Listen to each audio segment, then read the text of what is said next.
Praise the lord. ప్రభునందు ప్రియమైన దేవుని బిడ్డలారా, మన ప్రభు అయిన యేసుక్రీస్తు వారి యొక్క అతి పరిశుద్ధ నామములో మరి సాయంకాల శుభాలు మీకు తెలియజేస్తూ మరోసారి వార మధ్య కూడికలోనికి మీకు ప్రేమపూర్వకమైనటువంటి ఆహ్వానం పలుకుచు,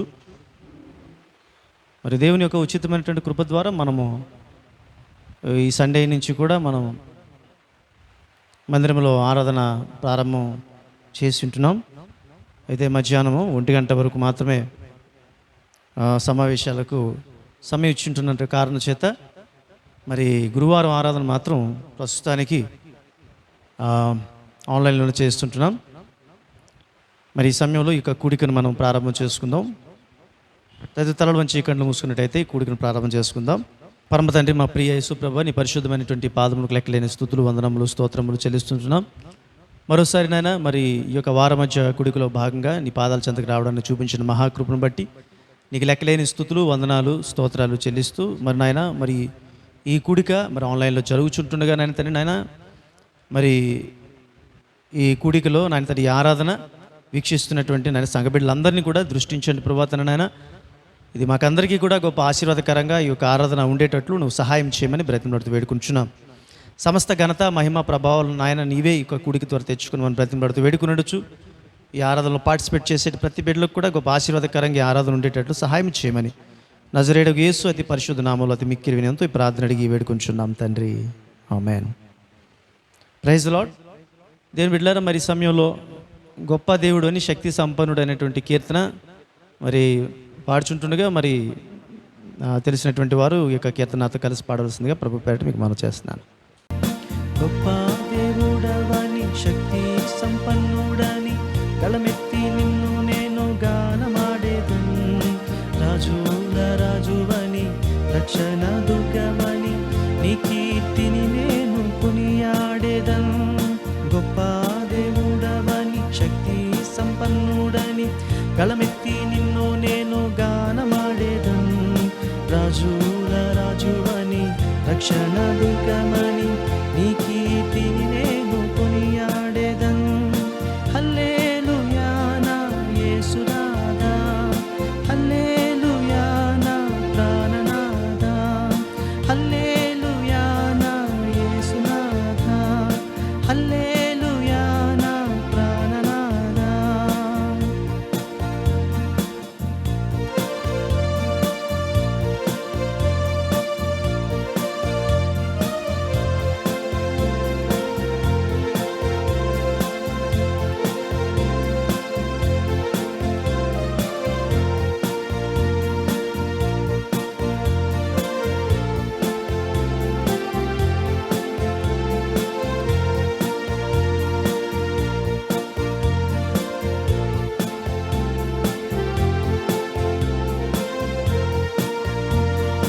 అద్భుత క్రియలు చేయువడని, ఆశ్చర్య కార్యములు చేయగలడని.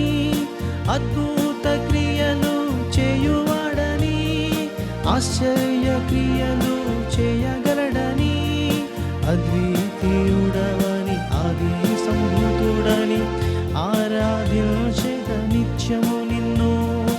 అద్వితీయుడవని, ఆది సంభూతుడని, ఆరాధించేద నిత్యము నిన్ను. హల్లెలూయా నా యేసునాథా, హల్లెలూయా నా ప్రాణనాథా, హల్లెలూయా నా యేసునాథా, హల్లెలూయా నా ప్రాణనాథా. గొప్ప దేవుడవని, శక్తి సంపన్నుడని, గళమెత్తి నిన్ను నేను గానమాడేదను. రాజుల రాజువని, రక్షణ దుర్గమని, నీ కీర్తిని నేను కొనియాడేదను. హల్లెలూయా నా యేసునాథా, హల్లెలూయా నా ప్రాణనాథా, హల్లెలూయా నా యేసునాథా, హల్లెలూయా నా ప్రాణనాథా.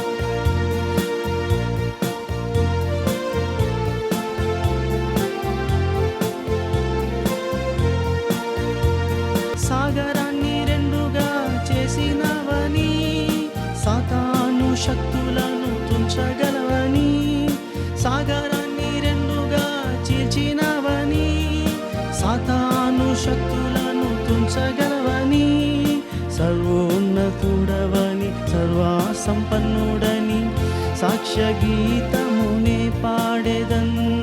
సర్వోన్నతుడవని సర్వసంపన్నుడని సాక్ష్య గీతమునే పాడేదన్. హల్లెలూయా నా యేసునాథా, హల్లెలూయా నా ప్రాణనాథా, హల్లెలూయా నా యేసునాథా, హల్లెలూయా నా ప్రాణనాథా. గొప్ప దేవుడవని శక్తి సంపన్నుడని గళమెత్తి నిన్ను నేను గానమాడేదను. రాజుల రాజు అని రక్షణ దుర్గమని నీ కీర్తిని నేను కొనియాడేదను. గొప్ప దేవుడవని శక్తి సంపన్నుడని గళమెత్తి నిన్ను నేను గానమాడేదను. రాజుల రాజు అని రక్షణ దుర్గమని నీ కీర్తిని నేను కొనియాడేదన్.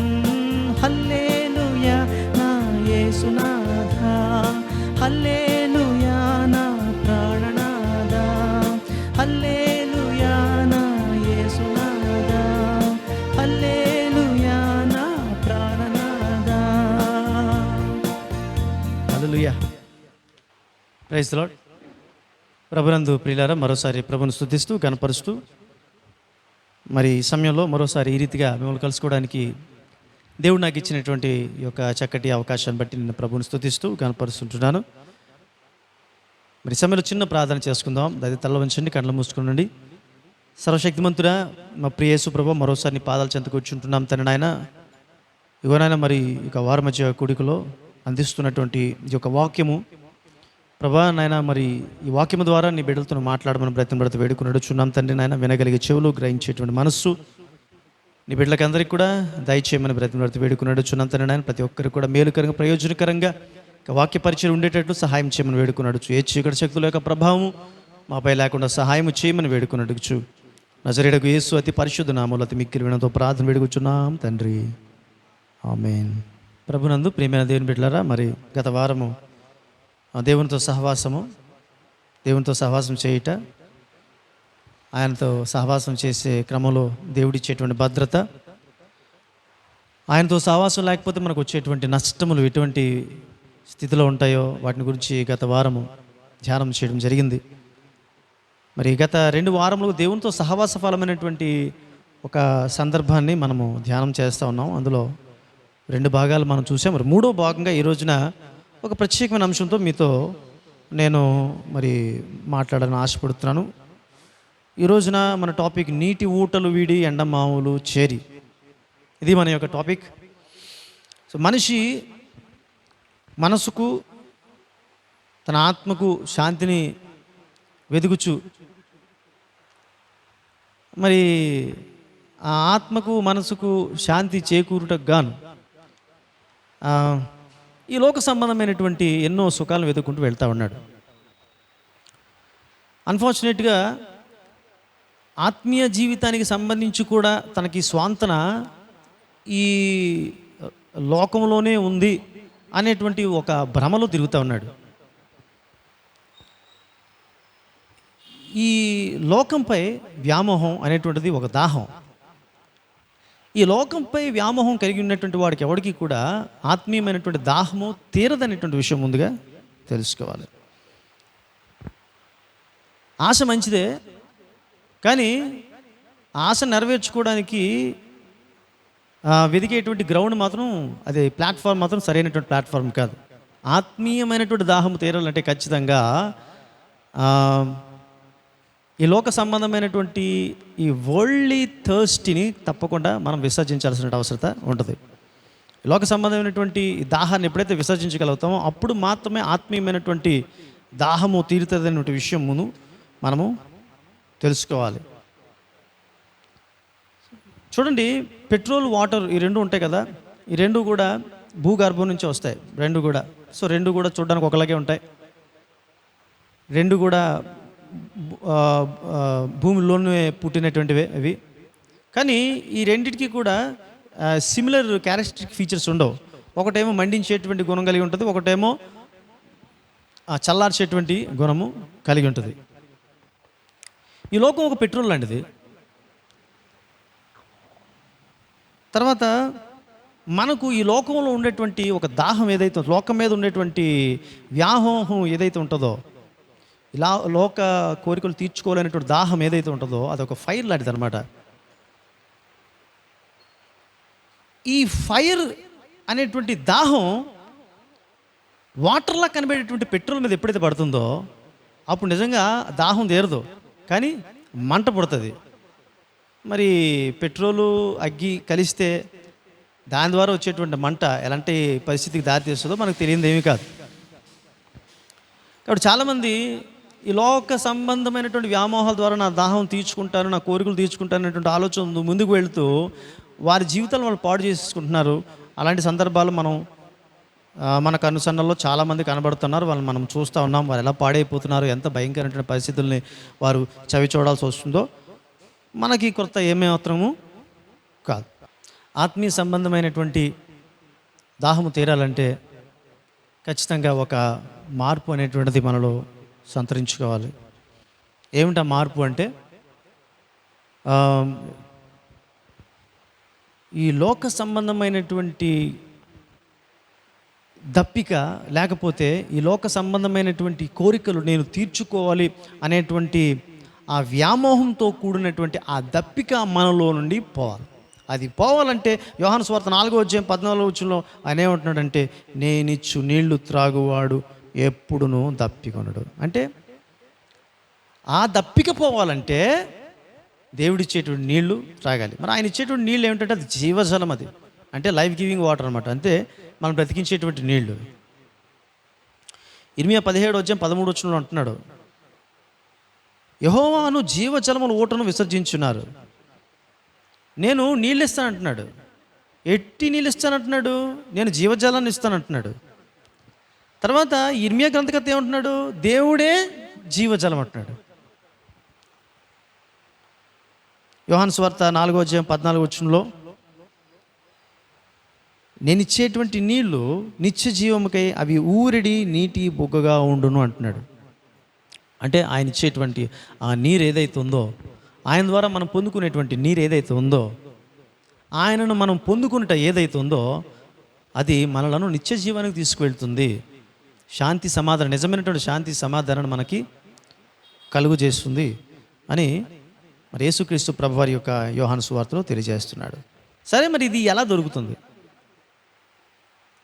ప్రకటన గ్రంథం 22:17 కానీ మనం చూసినట్లయితే, ఒక అమ్మ ఆత్మయు పెండ్లి కుమార్తెయు రమ్ము అని చెప్పుచున్నారు, వినువాడు రమ్ము అని చెప్పవలను. దప్పిగొనిన వారిని రానేమో. Whosoever feel thirsty let them come unto me so that they may get the water that gives the life. దప్పికొనేటువంటి వారిని నా యొద్దకు రానేమో. నా యొద్దకు వారు వచ్చినప్పుడు వారు జలమును పొందుకుంటారు. ఆ జలము ఎట్టి జలం అంటే జీవజలము. ఆ జీవజలము వానిని జీవింపజేస్తుంది. ఆ జీవజలము వారిలో ఊరిడి నీటి బొగ్గగా ఉంటుంది. ఆ ఊరిడి నీటి బొగ్గ ఆ వ్యక్తిని నిత్య జీవంలోనికి తీసుకువెళ్తుంది. కానీ ఈ లోక సంబంధమైనటువంటి ఈ దాహము ఏదైతే ఉందో అది మరణానికి తీసుకువెళ్తుంది. కానీ జీవానికి సంబంధించినటువంటి దాహము నీకు తీరాలంటే ఖచ్చితంగా నీవు నా యొద్దకు రావాలి. Until and unless you come unto me, you will not get the water that gives life. దేవునితో సహవాసము చేయటం వలన మాత్రమే ఈ దప్పిక తీరుతుంది అనేటువంటి విషయాన్ని యేసుక్రీస్తు ప్రభువారు మనకి తెలియపరుస్తుంటున్నారు. ఈ లోక వ్యామోహాల మీద చాలామంది పడిపోతూ ఉన్నారు. తాత్కాలికమైనటువంటి సుఖం, తాత్కాలికమైనటువంటి సంతోషం, ఈ తాత్కాలికమైనటువంటి సంతోషము నా జీవితకాల పర్యంతము ఈ సంతోషం శాశ్వతంగా ఉంటుంది అనేటువంటి ఆలోచనలో, భ్రమలో చాలామంది ఈ రోజున ఉన్నారు. కానీ అది కొద్దిసేపు మాత్రమే ఉండేటువంటి, అది అల్పకాల సంతోషం మాత్రమే. కానీ తర్వాత మరలా వచ్చేటువంటిది దుఃఖమే.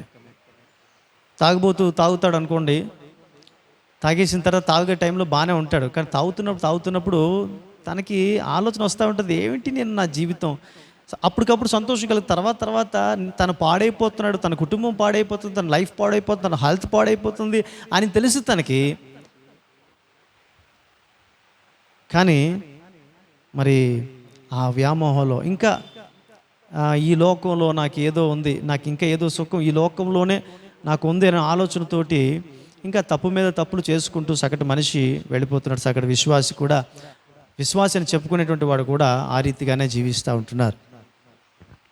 ఈ లోకంలో ఏముంది అని కానీ మనం చూసినట్లయితే, ఈ లోకంలో మనకు ఆత్మీయంగా, మన మానసికంగా నిత్యము సంతోషంగా ఉంచదగినది ఏమీ లేదనే విషయం మనం తెలుసుకోవాలి. ఒక కుర్రోడికి, ఒక అబ్బాయికి ఒక ఉల్లిపాయ ఇచ్చారంట. ఉల్లిపాయ ఇచ్చినప్పుడు అబ్బాయి ఆ ఉల్లిపాయ తొక్క తీయడం మొదలుపెట్టాడు. తొక్క తీసిన తర్వాత అది పొరలు ఉంటుంది కదండి, ఒక్కొక్క పొర తీసుకుంటూ వెళ్తూ ఉన్నాడు. తీసుకెళ్తున్నప్పుడు పొర తీస్తున్నప్పుడు అలా కూడా ఏమీ మిగలలేదు. ఆఖరికి ఉల్లిపాయ చిన్నదైపోయింది, ఆఖరికి ఉల్లిపాయ అయిపోయింది తప్పిస్తే ఇంకా అందులో ఏమీ లేదు. అలాగే ఈ లోకంలో ఇంకా ఏదో ఉంది, నేను ఇంకేదో సాధించాలి, నేను ఇంకేదో సంపాదించాలి, ఈ లోకంలోనే నేను నిజమైనటువంటి స్వాంతన నేను పొందుకుంటాను, ఈ లోకంలో ఉన్నటువంటి సుఖాల ద్వారానే నేను నిజమైనటువంటి సంతోషాన్ని నేను పొందుకోగలుగుతున్నాడు ఆలోచనతో రోజులు గడిచిపోతున్నాయి. కానీ రోజులు గడిచిపోతున్నాయి, ఆ లోకంలో ఉంటున్న వ్యక్తి, కానీ ఆ వ్యక్తికి నిజమైనటువంటి సంతోషం రావట్లేదు. తను కోరుకున్నటువంటి ఆ యొక్క నిజమైనటువంటి స్వాంతన అతనికి లేదా ఆమెకు చేకూరట్లేదు. ఎందుకంటే ఆ వ్యక్తి కళ్ళన్నీ కూడా లోకం మీదే ఉన్నాయి. కానీ ఇక్కడ దేవుని యొక్క వాక్యం ఏం చెప్తుందంటే, దప్పికున్నటువంటి వారు ఎవరైతే ఉన్నారో వారు నా యొద్దకు రావాలి. వారు నా యొద్దకు వచ్చినప్పుడు నేను వారి యొక్క దప్పికను నేను తీరుస్తాను అంటున్నాడు. నా యొద్దకు వచ్చినటువంటి వారు నేను జీవజలమును ఇస్తాను.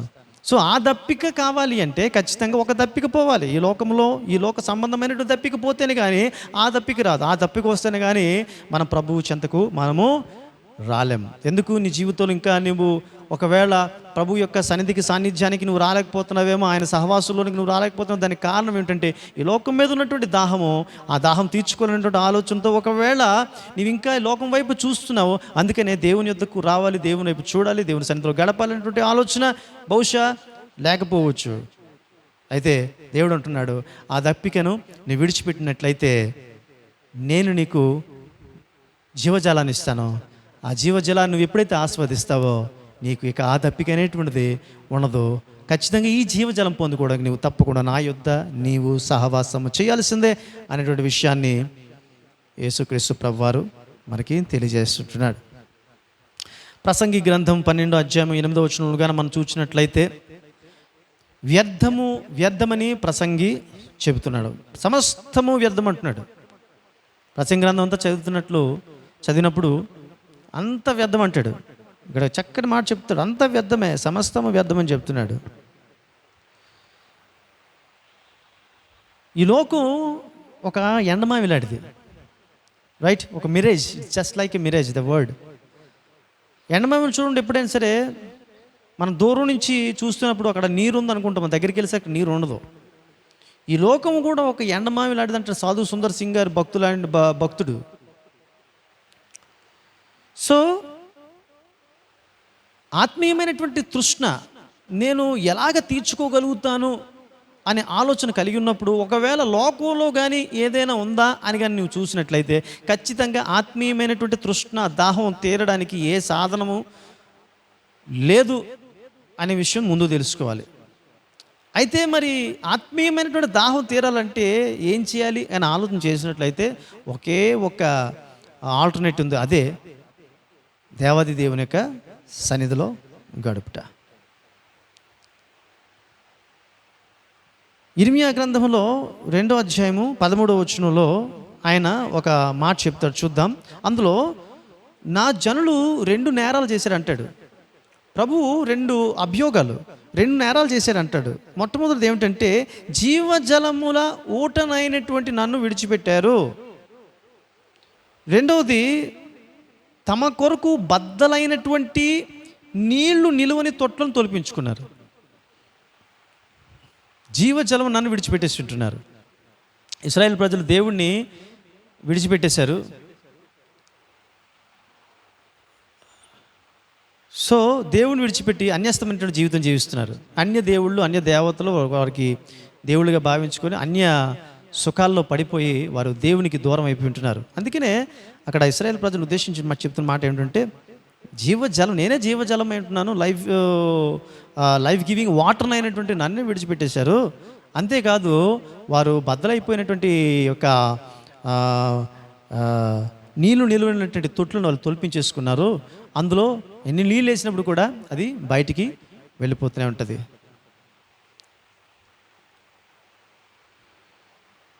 సో ఈ లోకంలో పడిపోయినటువంటి బిడ్డలు ఎవరైతే ఉన్నారో, ఈ లోక వ్యామోహాల్లో పడిపోయి ఎవరైతే దేవునికి దూరం అయిపోయి ఉంటున్నారో, ఎవరైతే దేవునికి సహవాసానికి దూరం అయిపోయి ఉంటున్నారో, ఎవరైతే దేవునికి సాన్నిధ్యంలోనికి రాలేకపోతుంటున్నారో వారు ఈ లోక మాయలో పడిపోయి ఉంటున్నారు. వాళ్ళు అంటే జీవజలముల ఊటనేటు నన్ను విడిచిపెట్టారంటే అర్థం ఏంటంటే వారు మరణకరమైనటువంటి పరిస్థితుల్లోనికి వెళ్ళిపోతున్నారని అర్థం. అక్కడ నా యొద్ద ఉండండి, మీరు జీవిస్తారు, మీరు సుఖంగా జీవిస్తారు, శాంతి సమాధానం కలిగి ఉంటారు అని దేవుడు చెప్తా ఉంటే వీరు అట్టి భరోసా ఇచ్చినటువంటి వారిని విడిచిపెట్టేసి వారు తమకు మనసుకు నచ్చినటువంటి వాటిని వారు అనుసరిస్తున్నారు. ఈరోజున కూడా మరి అనేక మంది మనం చూసినప్పుడు దేవుణ్ణి విసర్జించి దేవుని విడిచిపెట్టేసి దేవుని యొక్క వాక్యంతో సంబంధం లేకుండా, ప్రార్థనతో సంబంధం లేకుండా లోక సంబంధమైనటువంటి జీవితాన్ని వారు జీవిస్తూ ఉంటున్నారు. అయితే దేవుడు ఇక్కడ క్లియర్గా ఇస్తున్నట్టు వార్నింగ్ ఏంటంటే అది మరణకరమైనటువంటి భయంకరమైనటువంటి పరిస్థితి. దాని ద్వారా చాలా ప్రమాదాన్ని మీరు కొని తెచ్చుకుంటారు. మీరు నాతో సహవాసం చేయటం వల్ల మీరు చాలా సేఫ్టీ జోన్లో ఉంటారనే విషయాన్ని ఆయన తెలియపరుస్తున్నాడు. ఒక ప్రఖ్యాతిగాంచినటువంటి ఒక సినీ యాక్ట్రెస్ ఉంది, చాలా మంచి అందమైనటువంటి సినీ యాక్ట్రెస్, కొంచెం పాతకాలపు సినీ యాక్ట్రెస్. ఆమె రోమన్ క్యాథలిక్ రిలీజన్కి సంబంధించినటువంటి అమ్మాయి, దేవుని నమ్ముకున్నటువంటి కుటుంబానికి చెందినటువంటి అమ్మాయి. తనకి వివాహం అయింది. అయితే ఒక సందర్భంలో తనకు ఒక సినిమా స్టార్ అవడానికి ఒక ఆఫర్ వచ్చింది. అయితే సినిమా స్టార్ కావాలనేటువంటి ఆలోచనతో తన తల్లిదండ్రులను, తన అత్తమామలను, తన భర్తను పర్మిషన్ అడిగినప్పుడు వాళ్ళెవరూ కూడా పర్మిషన్ ఇవ్వలేదు. ఎట్టి పరిస్థితుల్లో కూడా నువ్వు సినిమాల్లోనికి వెళ్ళడానికి అవకాశం లేదు, వెళ్ళకూడదు, అందులోనికి వెళ్తే నీ యొక్క ఆత్మీయ జీవితం పాడైపోతుంది అనేటువంటి ఆలోచన వారు చెప్పినప్పుడు ఏమాత్రం కూడా వారి యొక్క మాటను బేఖాతరు చేసి ఆమె సినిమాల్లోనికి వెళ్ళిపోయింది. సో మరి సినిమాల్లోకి వెళ్ళి తన యొక్క శీలాన్ని కోల్పోయింది, తన క్యారెక్టర్ని కోల్పోయింది. కొన్ని సంవత్సరాలు అందులోనే జీవించింది. తర్వాత తెలుసుకొచ్చింది అందులో నిజమైనటువంటి సుఖం లేదు, నిజమైనటువంటి శాంతి లేదు, సమాధానం లేదు. నేను చాలా సంతోషకరమైనటువంటి స్థితిని నేను కోల్పోయాను, నేను చాలా ఆత్మీయమైనటువంటి స్థితిని కోల్పోయాను అని చాలా బాధపడి తను వెనక్కి వచ్చినప్పుడు తల్లిదండ్రుల దగ్గరికి వచ్చినప్పుడు తల్లిదండ్రులు తలుపు తట్టితే చీ అని చెప్పేసి ముఖం మీద తలుపు వేసేసారు. తర్వాత అత్త మామూలు దగ్గరికి వచ్చింది, వారు కూడా చీ అని చెప్పేసి మరి తన ముఖం మీద తలుపు వేసేసారు. తర్వాత తన భర్త దగ్గరికి వచ్చింది. మరి ఆ భర్త దగ్గరికి వచ్చినప్పుడు కూడా భర్త కూడా మరి ఎట్టి పరిస్థితుల్లో నేను ఏలుకోనని చెప్పేసి ఆమె కూడా తలుపు వేసేసాడు. సో అన్ని దారులు కూడా ఆమెకు మూసుకుపోయాయి. మరి ఆ సమయంలో ఆమె తన కోల్పోయినటువంటి ఆత్మీయ జీవితం గురించి, తన కోల్పోయినటువంటి సౌశీల్యమైనటువంటి శీలవంతమైనటువంటి జీవితాన్ని గురించి రోధించడం మొదలుపెట్టింది. ఎప్పుడైతే ఆమె రోధించిందో దేవుడు ఆమె యొక్క రోదన ధ్వనిని ఆలకించిన తర్వాత తన భర్తకి కనికరం కలిగించాడు. తన భర్త కనికరంతో ఆ అమ్మాయిని మళ్ళా చేర్చుకున్నాడు. అప్పటి నుంచి కూడా తను ఇంకా సినిమాల్లో యాక్ట్ చేయడం మానేసింది. తన ఆత్మీయంగా బ్రతకడం మొదలుపెట్టింది. దేవుని యొక్క ఉచితమైన కృప ద్వారా తను కోల్పోయినటువంటి నిజమైనటువంటి సంతోషాన్ని మరలా తిరిగి ఆమె పొందుకోగలిగింది. అయితే అందరి విషయంలో కూడా ఇలాగ ఉంటుందని మనం చెప్పలేం. అందరి విషయంలో కూడా పోన్లే పర్వాలేదు, అయితే కొంతకాలం జీవించేసి కొంతకాలం ఈ లోకంలో పడి జీవించేసి ఈ లోక వ్యామోహాల్లో పడిపోయి ఇష్టానుసారమైన కోరికలు తీర్చేసుకొని మరలా తిరిగి మరలా నేను ఆత్మీయతను కొనసాగిస్తాను అనేటువంటి ఒక ఆలోచనతో ఉండొచ్చు. కానీ అందరికీ కూడా ఇది అన్ని వేళలా ఇది తగినటువంటిది ఖచ్చితంగా కాదు. ఖచ్చితంగా మరి చూడండి, ఒక నిప్పు అంటుకునేటువంటి వ్యక్తి ఒకసారి లక్కీగా ఏమవుతాడంటే నిప్పుని వెనువెంటనే ఆర్పివేసినప్పుడు ఆ నిప్పు ఆరిపోతుంది. కొన్నిసార్లు ఆ వ్యక్తి 50 నుంచి 60-70% కాలిపోవడం జరుగుతుంది. సో అలా కాలిపోయి బ్రతికినప్పటికి కూడా ఆ వ్యక్తి ఎలా బ్రతుకుతారో మనకు తెలుసు. ఒక స్త్రీ కానీ పురుషుడు కానీ మరి చస్తూ బ్రతుకుతూ తమ జీవనాన్ని గడపాల్సినటువంటి అవసరత వస్తుంది, రైట్? అలాగే మరి ఇక పూర్తిగా కాలిపోయినటువంటి వ్యక్తి అయితే వారి జీవితంలో మరి పశ్చాత్తాపం పొందడానికి కూడా అవకాశం లేనటువంటి పరిస్థితి ఉంటుంది. కాబట్టి నిప్పు అంటుకోక ముందే జాగ్రత్త పడాలనేటువంటి విషయాన్ని ఈ సమయంలో మీకు నేను తెలియపరుస్తుంటున్నాను. సో మనం జాగ్రత్త పడాలి నిప్పు అంటుకోక ముందే. సో నిప్పు అంటుకున్న తర్వాత కొంత కాలిన తర్వాత పర్వాలేదు, నేను బాగుపడతాను అనుకుంటే మాత్రం ఏమో బహుశా ఒక సమయం లేకపోవచ్చు. సో మనకెప్పుడు కూడా దేవునితో మనం ఉన్నప్పుడు మాత్రమే మనం ఎప్పుడు కూడా సేఫ్ జోన్లో ఉంటాం. దేవుని నుంచి మనం ఎప్పుడైతే వైదొలుగుతామో, దేవుని సహవాసాన్ని ఎప్పుడైతే కోల్పోతామో, దేవుని సన్నిధిలో కూడడం లేకపోతే దేవుని సన్నిధిలో గడపడం అనేటువంటిది ఎప్పుడైతే ఆ ప్రక్రియ ఎప్పుడైతే పోతుందో ఖచ్చితంగా మనం సేఫ్ జోన్లో నుంచి మనం వైదొలిగినట్లే. సో దేవుని సన్నిధిలోనే నిజమైనటువంటి సుఖం, నిజమైనటువంటి శాంతి, నిజమైనటువంటి సంతోషం, నిజమైనటువంటి భద్రత ఉన్నది. ఒక తల్లి తన కుమారుడిని ఒళ్ళో ఎత్తుకొని తను కొండ ప్రాంతం కూడా నడుచుకుంటూ వెళ్తూ ఉంది. వెళ్తున్నప్పుడు తల్లి ఒళ్ళో ఉన్నటువంటి అబ్బాయి ఒక చక్కటి అందమైనటువంటి పువ్వును చూశాడు. పువ్వును చూసి దాన్ని అందుకోవాలనుకుని ఉరికాడు. ఒక్కసారి ఉరికినప్పుడు తల్లి చేతుల్లో నుంచి పడిపోయాడు. పడిపోతే ఆ పిల్లవాడి యొక్క తలకి ఒక రాయి తగిలింది. ఆ రాయి తగిలిన కారణం చేత స్పాట్లోనే ఆ అబ్బాయి చనిపోయి ఉంటున్నాడు. సో ఇక్కడ గుర్తించాల్సిన విషయం ఏమిటంటే ఆ అబ్బాయికి ఎక్కడ భద్రత ఉంది? ఖచ్చితంగా తల్లి ఊళ్ళోనే భద్రత ఉంది. కానీ తల్లి ఊళ్ళో నుంచి ఉరికాడు.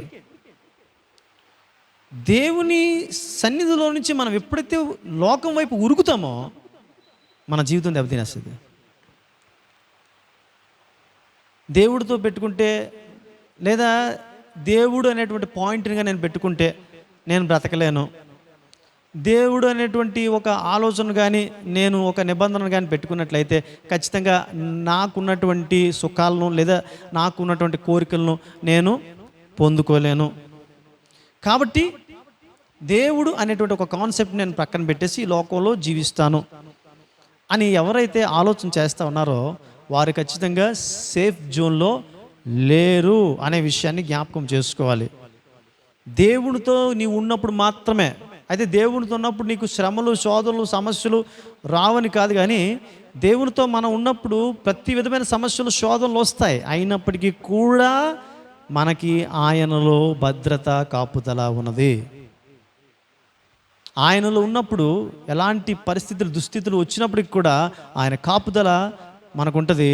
ఆయన సంరక్షణ, పోషణ మనల్ని అద్భుతంగా బ్రతికేస్తుంది అనే విషయం ఈ సమయంలో తెలుసుకోవాలి. సో నా యందు నిలిచుండండి, ప్రభు వారు అంటున్నారు, నా యందు నిలిచుండండి. 15వ అధ్యాయం యోహాను సువార్త 4వ నా యందు నిలిచుండండి, అప్పుడు నేను ఏమంటున్నాడు? మీ యందు నిలిచి ఉందును. Abide in me then I will abide with you. నా యందు మీరు నిలిచిండు, అప్పుడు నేను మీ యందు నిలిచి ఉందును. 15వ అధ్యాయం 11వ ఆయన ఏమంటాడంటే, మీ సంతోషం పరిపూర్ణం కావాలని ఈ సంగతులు మీతో చెప్తున్నాను. అంటే మనం పరిపూర్ణమైనటువంటి సంతోషవంతులు ఎప్పుడు అవుతామంటే దేవుని యందు ఎప్పుడైతే నిలిచి ఉంటామో అప్పుడు మాత్రమే మనము సంతోషభరితులము, నిజమైనటువంటి సంతోషాన్ని మనము ఆస్వాదించగలుగుతాము.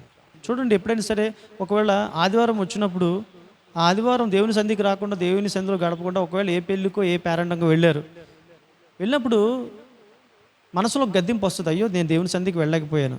అక్కడితో సరిపోతుందంటే ఆ వారం అంతా కూడా ఏదో తప్పు చేసామనేటువంటి ఒక అపరాధ భావన, తర్వాత మనకు తెలియకుండానే మనలో ఉన్నటువంటి నిజమైన సంతోషం మనం కోల్పోతాం.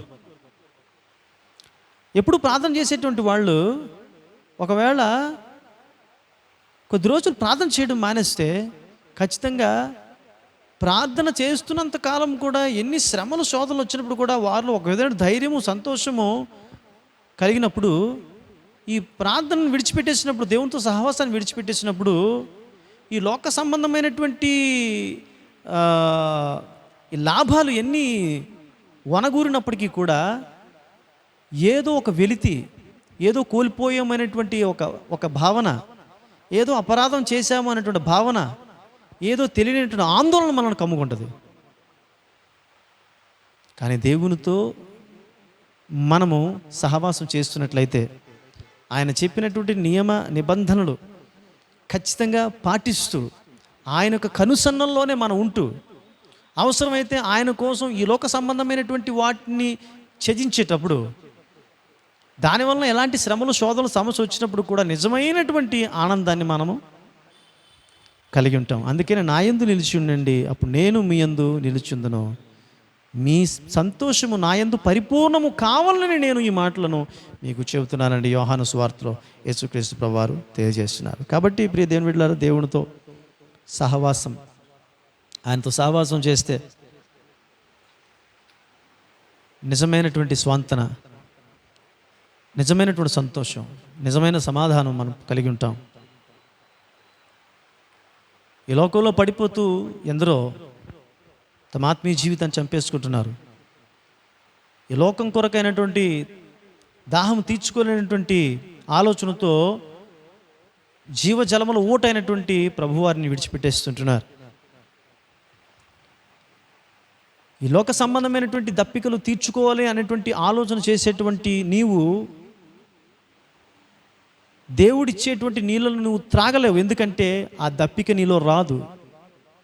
ఆ దప్పిక నీలో రావాలి అంటే ఖచ్చితంగా ఈ లోక సంబంధమైనటువంటి దప్పిక నీలో పోవాలి. ఆ దప్పిక నీకు వచ్చినప్పుడు ఆయన జీవజలము నీకు ఇస్తానంటున్నాడు. ఆయన ఆ జీవజలము నీకు కావాలంటే నీవు నా యొద్దకు రావాలి అంటున్నాడు ప్రకటన గ్రంథంలో. సో దేవునితో సహవాసం చేసినప్పుడు, ఈ లోకాన్ని మనం త్యజించినప్పుడు, ఈ లోక సంబంధమైన కోరికలను అణుచుకున్నప్పుడు దేవుడితో మనం సహవాసము చేయగలుగుతాం. ఎవరైతే నేను దేవుని యొక్క సాన్నిధ్యాన్ని కోల్పోయాను, దేవుని సహవాసాన్ని నేను కోల్పోయానటువంటి ఒక ఆలోచన ఎవరైతే కలిగి ఉంటున్నారో ఈ సమయంలో ఒకసారి ప్రార్థన చేయండి. ప్రభువా, నేను లోక వ్యామోహాల్లో పడిపోయాను నా తండ్రి, నన్ను క్షమించు ప్రభువా. ఈ లోకం తట్టు నేను చూస్తున్నప్పుడు, ఈ లోకంలో ఉన్నటువంటి సుఖాలను వెతుకుతుంటున్నప్పుడు, ఈ లోకంలో ఉన్నటువంటి వ్యామోహాలను పడుతుంటున్నప్పుడు, వాటి ద్వారా తీరేటువంటి కోరికల ద్వారా ఇదే నా జీవితం, ఈలోగానే నేను జీవితాంతం నా యొక్క కోరికలు తీర్చుకుంటూ నేను బ్రతుకుతాను అని ఒక ఆలోచన చేశాను. కానీ ఆ కోరికలు ఏవి కూడా నాకు నిజమైనటువంటి శాంతి సమాధానాన్ని ప్రసాదించలేదు. తండ్రి, నిజమైన శాంతి సమాధానము నీ సన్నిధిలోనే, నీ యొద్దనే ఉన్నదనే విషయాన్ని నేను తెలుసుకున్నాను తండ్రి. కాబట్టి ఇక్కడి నుంచి నీతోటి నేను సహవాసం చేస్తాను ప్రభా. ఈ లోకాన్ని నేను విసర్జిస్తాను. నీవిచ్చేటువంటి జీవజలమును నేను సేవిస్తాను. నేను నిత్యత్వంలోనే ఉంటాను, నిత్యం నీతో ఉంటానన్నటువంటి ఒక తీర్మానం చేసుకోవాల్సిందిగా ప్రభు పేట మనం చేస్తున్నాను. ప్రార్థన చేద్దాం. కృపగల తండ్రి యేసయ్య, నీకు వందనాలు, స్తుతులు, స్తోత్రములు చెల్లిస్తుంటున్నాము నాయన. మరి ఈ సమయంలో ఈ వాక్యము వినినటువంటి బిడ్డలను బట్టి నేను స్తుతిస్తూ గణపరుస్తూ ప్రభువా నాయన నిజమైనటువంటి సంతోషం నీ యందే ఉన్నదనేటువంటి విషయాన్ని గుర్తించి ఈ లోక సంబంధమైనటువంటి ఏవైతేనైనా తమ శరీరాలను ఆత్మీయ జీవితాన్ని మలినపరిచేటువంటి కార్యకలాపాలు ఏవైతే నాయన సాగిస్తున్నారో వాటి నుంచి బిడ్డలు వైదొలిగి వాటిని విసర్జించి నిత్య జీవం అయినటువంటి నిత్య జీవ జలమునిచ్చేటువంటి నీ యొద్దే నిజమైనటువంటి స్వాంతన శాంతి సమాధానం ఉంది అనేటువంటి విషయాన్ని గుర్తించినటువంటి వారే బిడ్డలు నాయన తండ్రి ఇది మొదలుకొని ప్రభువా ఏ లోకములో ఏ సంతోషమైతే ఉంది అనేటువంటి ఒక ఆలోచనతో ప్రభా తన లోకం వైపు చూస్తూ నాయన నేను విడిచిపెట్టేస్తున్నారో అటు బిడ్డలో నన్ను ఈ రోజు నుంచి ప్రభా తన నాయన నీతోటిది నిజమైనటువంటి జీవితం నీతో చేసే సహవాసమే నాకు నిజమైనటువంటి ఆనందాన్ని ఒనగూరుస్తుంది అనేటువంటి విషయాన్ని గుర్తించి బిడ్డలు నేను మహింపరచుటకు తన నాయన నీ కొరకు జీవించుటకు నీ కృపా సహాయం దయచేయమని సమస్త ఘనత మహిమ ప్రభావాలను పొందుకొని మనం వేడుకొని అడుగుచు ఈ వాక్య పరిచయం తప్పకుండా నేను తన విన్నటువంటి బిడ్డలకు అందరికీ మేలుకరంగా ప్రయోజనకరంగా ఉంచమని యేసునామములో మిక్కిలినతో ప్రార్థన వేడుచుంటున్నాం తండ్రి, ఆమేన్. తండ్రి కుమార పరిశుద్ధాత్మ త్రియేక దేవుని ఆశీర్వాదములు సదాకాలము మనకు తోడే కాపాడి నడిపించుగాక. ఆమేన్. Praise the lord. God bless you. దేవుని మిమ్మల్ని దీవించి ఆశీర్వదించి నడిపించుగాక. ఆమేన్.